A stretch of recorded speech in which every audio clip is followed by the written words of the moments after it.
Do you have an error preventing the installer user interface DLL from loading? I'm Sophie Chen, a Windows support engineer.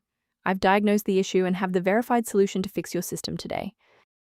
Before diving into the installer user interface technical steps, check the description for a tool to help synchronize your library paths.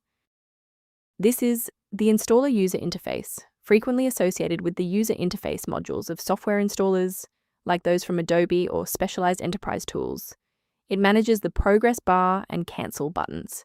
If missing, the installer will run in the background but will never show a window to the user, leading to a stuck installation scenario. Now that the technicals are covered, let's run the official installer. The presence of installer user interface DLL is mandatory for localized installer UI orchestration to initialize the engine, and a full reinstallation of your main application suite, with the error, will resolve the error by deploying a fresh copy of the library. Should the reinstallation fall short, the next step in our protocol is to validate the integrity of your system's startup environment. A full system restart clears the temporary memory cache and allows Windows to attempt a fresh initialization of all required libraries, including installer user interface. Before you reboot, make sure to bookmark this video or click the like button so you can easily find your way back to the next step once your PC is back up and running. If you're still stuck after the reboot, stay with me. We're going to try a more targeted approach now. You can pause the video whenever you need to follow along. Since that library file is still unresponsive after the restart, we'll run a repair on the coding environment. First, go to Control Panel, then select Programs and Features. Second, find every Microsoft Visual C++ redistributable, 2005 through 2022.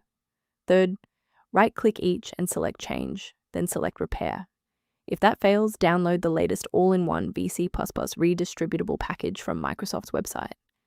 Please note that for DLL files with numbers, the number tells you which version to repair. For example, 120 equals 2013. For a clean and stable recovery, it's important to stay within verified developer ecosystems. A vital technical reminder: modifying installer user interface.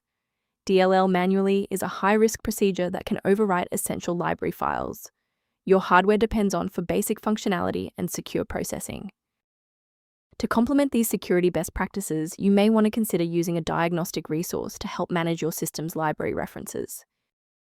A recommended diagnostic path for installer user interface management is outlined in the software resource linked below. Thank you for trusting us with your system repair today. For more configuration tips and installer user interface error resolutions, don't forget to like and subscribe.